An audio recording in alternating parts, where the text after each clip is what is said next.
আচ্ছা বলো তো, কে কে আমার মতো এই গরমে গলদঘর্ম হয়ে বাড়িতেই বাচ্চাদের সাথে তৃতীয় বিশ্বযুদ্ধ লড়ছো? না না, একদম ধাক্কাধাক্কি না।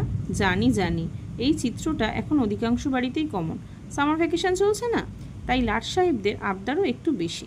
আর যুদ্ধ করতে করতে হাঁপিয়ে গেলে মায়ের ছায়ে মিলে এই রেসিপিটা বানিয়ে খপ করে খেয়ে নাও তো। দেখে নাও পছন্দ হলো কিনা। প্রথমে বেশ কিছুটা সুন্দরী টমেটো আর রসুনকে সাদা তেলে হালকা করে 2 মিনিট ভেজে নিয়ে মিক্সিতে পেস্ট করে নেবো।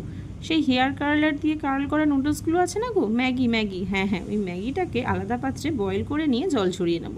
এরপর কড়াইতে সাদা তেল দিয়ে আগে থেকে বানানো রসুন টমেটোর পেস্ট দিয়ে সাথে একটু কাশ্মীরি লঙ্কার গুঁড়ো আর ম্যাগি মশলা দিয়ে ভালো করে নেড়ে তার মধ্যে সেদ্ধ করা ম্যাগি দিয়ে ভালো করে মিশিয়ে স্বাদ মতো নুন, মিষ্টি, ধনেপাতা কুচি ও লেবুর রস দিয়ে ভালো করে আরও একবার মিশিয়ে নিলেই রেডি টক ঝাল মিষ্টি স্বাদের চটপটা ম্যাগি। কি ভালো না রেসিপিটা? তাহলে দেরি না করে বানিয়ে ফেলো আর খেয়ে নিয়ে মাথা ঠান্ডা করে আবার যুদ্ধে ঝাঁপিয়ে পড়ো। লাড্ডু, আবার কি ভাঙলি? দাঁড়া তো যাচ্ছি। এই যুদ্ধ থামার না।